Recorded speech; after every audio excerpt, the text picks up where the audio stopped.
حضرت محمد صلی اللہ علیہ وآلہ وسلم نے فرمایا، کسی کو اس کی ذات اور لباس کی وجہ سے حقیر نہ سمجھنا، کیونکہ تمہیں دینے والا اور اس سے دینے والا ایک اللہ ہی ہے، اور اس سے عطا بھی کر سکتا ہے اور آپ سے لے بھی سکتا ہے۔ حضرت محمد صلی اللہ علیہ وآلہ وسلم نے فرمایا، جو شخص بیٹی کے پیدا ہونے پر خوشی کرے تو وہ خوشی کرنا 70 بار خانہ کعبہ کی زیارت کرنے سے افضل ہے۔ حضرت محمد صلی اللہ علیہ وآلہ وسلم نے فرمایا، بیٹی رحمت ہے اور بیٹا نعمت۔ اللہ قیامت کے دن رحمت پر ثواب دے گا اور نعمت پر سوال کرے گا۔ بہت خوش نصیب ہے وہ عورت جس کی پہلی اولاد بیٹی ہو۔ حضرت محمد صلی اللہ علیہ وآلہ وسلم نے فرمایا، گھر کے سب لوگ ساتھ بیٹھ کر کھانا کھایا کرو، الگ الگ نہ کھایا کرو۔ جس گھر میں سب مل کر ایک جماعت ہو کر کھانا کھاتے ہیں وہاں اللہ کی برکت رہتی ہے۔ حضرت محمد صلی اللہ علیہ وآلہ وسلم نے فرمایا، جو شخص جوانی میں شادی کر لیتا ہے تو شیطان چیخ اٹھتا ہے کہ ہائے، اس نے مجھ سے اپنا دین بچا لیا۔ حضرت محمد صلی اللہ علیہ وآلہ وسلم نے فرمایا، پانی ایک ہی گھونٹ میں مت پیا کرو، کیونکہ ایسا کرنا درد جگر کا باعث ہوتا ہے۔ پانی کو کم سے کم 3 گھونٹ میں آہستہ آہستہ پیا کرو۔ حضرت محمد صلی اللہ علیہ وآلہ وسلم نے فرمایا،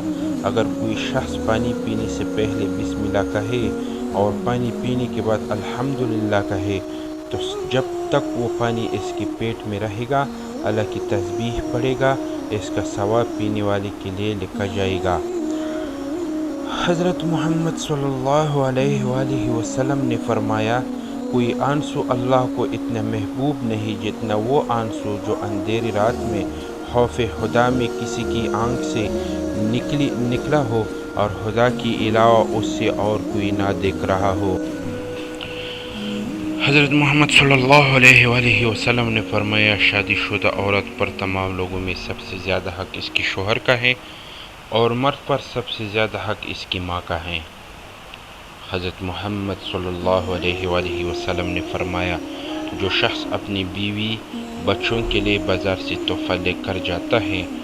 وہ ایسے شخص کی مانند ہے جو ضرورت مندوں کی طرف صدقہ اٹھا کر لے جاتا ہے، اور تحفے لڑکوں سے پہلے بیٹیوں کو دیا کرو۔ حضرت محمد صلی اللہ علیہ وآلہ وسلم نے فرمایا، جو لوگ گناہ کرنے کے بعد توبہ میں ٹال مٹال کرتے ہیں ایسے لوگوں کو موت اچانک آتی ہے، یعنی ان کی موت زیادہ تر حادثات میں ہوتی ہے،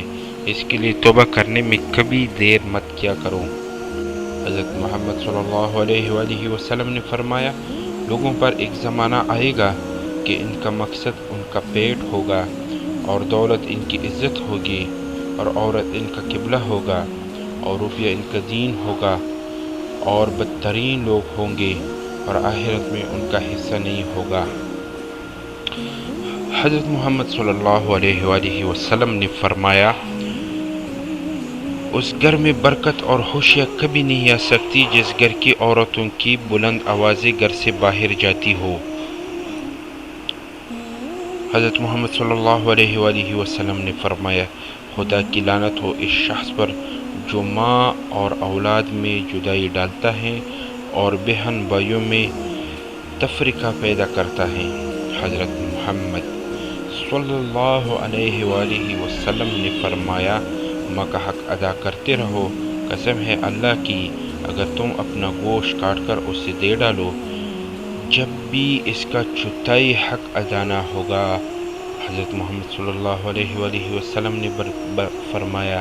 بدگمانی سے بچتے رہو، کیونکہ بدگمانی کی باتیں اکثر جھوٹے ہوتی ہیں۔ لوگوں کے عیوب تلاش کرنے کے پیچھے نہ پڑو، آپس میں حسد نہ کرو، کسی کی پیٹ پیچھے برائی نہ کرو، بغض نہ رکھو، بلکہ سب اللہ تعالیٰ کے بندے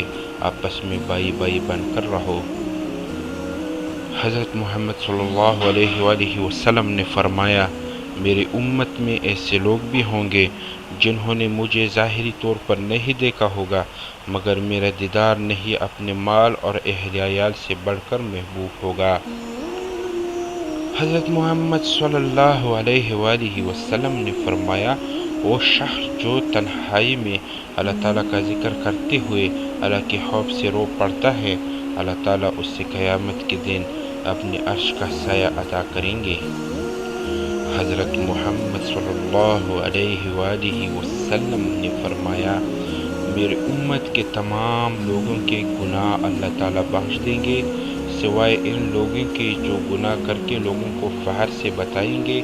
ہم نے یہ گناہ کیا ہے۔ اللہ رب العزت ہم لوگوں کو